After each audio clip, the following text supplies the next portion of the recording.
Hi friends, welcome back to my channel, Make It Make, where I always try to encourage you. If you can't get it to make, then make it make. So today I am going to be canning. And so many people ask me, mostly on Instagram, if I still do any pressure canning. The answer is yes, I still do pressure can. And that is purely for convenience purposes. If I need it to be done pretty fast. So today I'm going to be canning up Mexican chicken. I do have the recipe. It's one of the videos that I made with Stephanie. I'll make sure that both of those videos are linked in the description below. They are kind of long videos, but you could always fast forward to where we're actually seasoning it, and that would be in the first video, but I'll make sure that both videos are down. But let me show you what this Mexican chicken looks like. I don't know if you can even really see it. It smells absolutely divine. And this is what it looks like in a jar. And I'm in love with this stuff, and I've been making it constantly ever since Steph and I have done it together. But we're gonna use the ForJars pressure canner. You guys know how much I love my Presto pressure canner, and I'm not one that really adjusts to new things very well. So we're gonna see how it works and just tinker with it today and can up this chicken.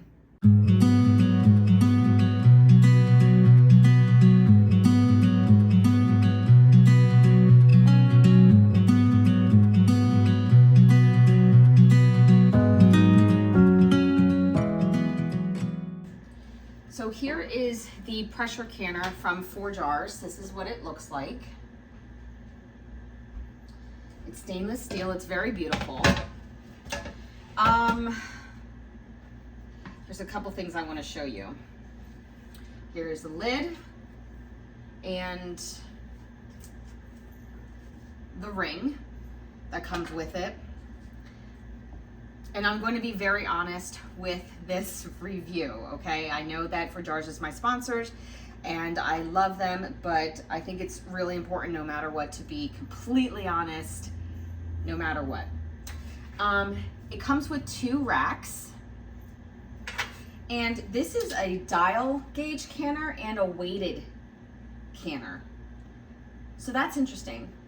I'm just not super familiar with working with a dial gauge and a weighted gauge, but I've done this a couple times before. Hopefully I'll remember. So the first thing we're gonna do is we're going to oil up our silicone band, and you just want to take a little bit of olive oil and wrap it around the band to make sure it's nice and lubricated. The only thing I don't like about the silicone band is that it's white, kind of a clear, because I wonder if over time it'll start to yellow as opposed to having just a regular black one. But either way, only time will be able to tell. So I am just going to lay that in here.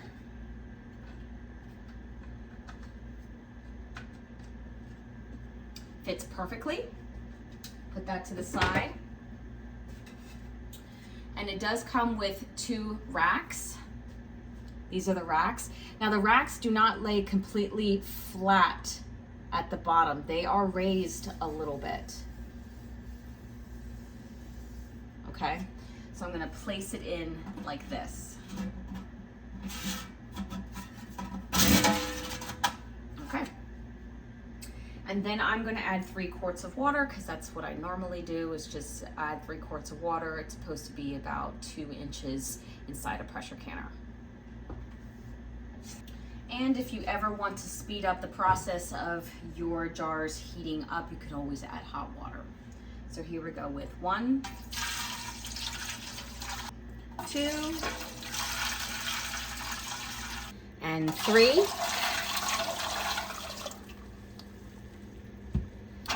Now, remember, if you don't see the water, it's because this rack is raised a little bit. Remember, I just showed you that? it's raised. I can't imagine if I turned it the other way around and put it flat like that I would really be able to get it out. Maybe I can, but I'm scared because it's gotten stuck on me before. So I'm just gonna put it in like this. And this canner fits 7 quarts, so I'm gonna start putting in my chicken. That's 1, 2, 3, 4, 5, 6, and 7. But before you do any type of pressure canning, you want to make sure that your venting pipe is clear of any type of debris. That's very, very important because you don't want to have any type of clogs. Don't worry, if you are working with a newer version of a pressure canner, the safety features on them are redundant. So please do not be scared or afraid to work with a pressure canner, all right? So you can do this. Here is the venting pipe, okay? And we usually vent for about 10 minutes. That's the venting pipe. What you wanna do is look through that hole. Where are we here? Look through this hole and see if you could see through it. Now I'm gonna do that right now. I can see through it and you're completely fine. All right, that's just a safety thing. I'm going to place the lid on. I don't know how easy this will go for me. Oh, that was easy. Let's do that again.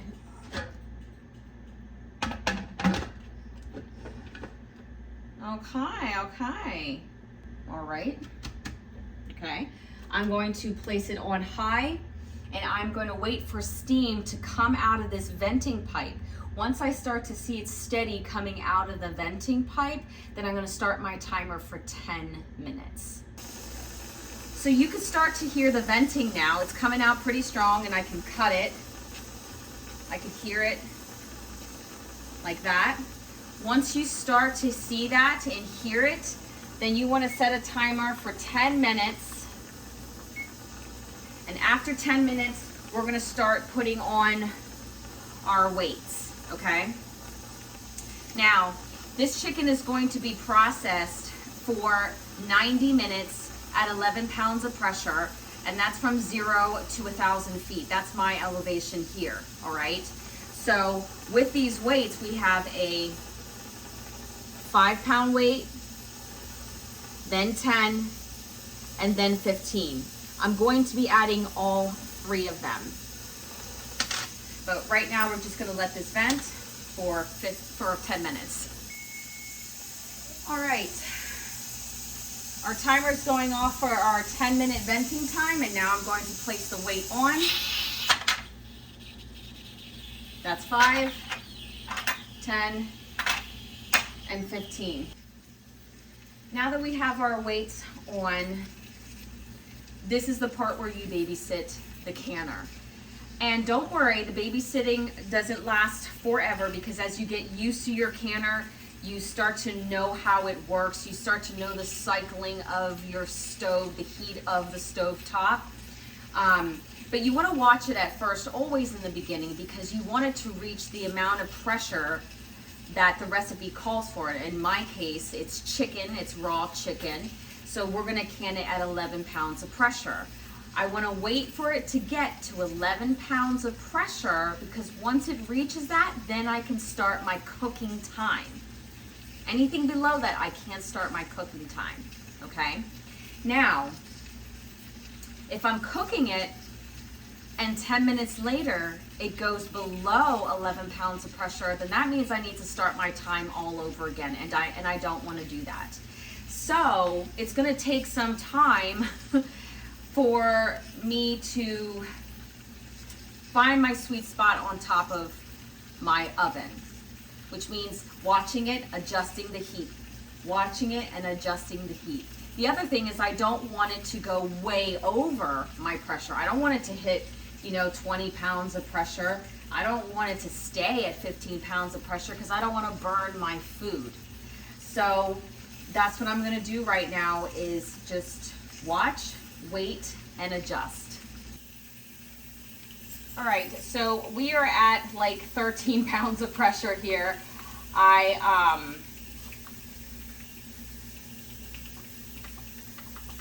walked away, and of course I got distracted, but that's okay. It's 13 pounds of pressure. Let me show you. Here we go, it's not bad. And like I said, if you go a little bit over, it's fine, don't worry about it. It's when you go under that's like the huge deal, because then you have to start your time again, all right? All right, we're at 12 pounds of pressure right now. Perfect, perfect. So what I did was lower down the heat. Now this is the time again where I'm gonna lower and watch and or adjust it, because I wanna see the dial and see where the dial gauge is. And I wanna try to keep it steady as much as I can. And that's that sweet spot I'm talking about. So that's what you do. We're just gonna stay here, keep a close eye on it, make sure it doesn't go below the pressure. All right, I kind of take back what I said. I was saying earlier how it's gonna take some time to find that little sweet spot, but I think I found it. It's like around 7. 7 is where I have it here on this glass cooktop. So very happy about that. Now, when I pressure can with my Presto canner, it's at 3. 3 is when I get my 11 pounds of pressure. But with this pressure canner, it's at 7 on this stove. So interesting. And our weight system that we have here, looking really good, very steady. So, yeah.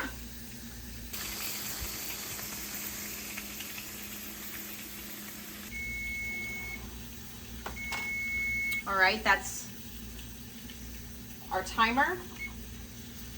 And all I'm gonna do from this point on is turn the heat off and allow the dial gauge to get to 0. And then once it gets to 0, we can open up our canner. All right, so now it's time to open up our pressure canner. The heat has been off for quite some time, and the dial gauge is completely at 0. Now I'm going to take off the weights. The reason why that's important is because I want to make sure no steam is coming out vigorously. Okay, no steam coming out. And now I am going to twist the pressure canner, and I'm going to lift it up away from me. Because it's still pretty hot and you don't want that steam hitting your face. All right, I'm going to take the first jar out and we are going to take a look.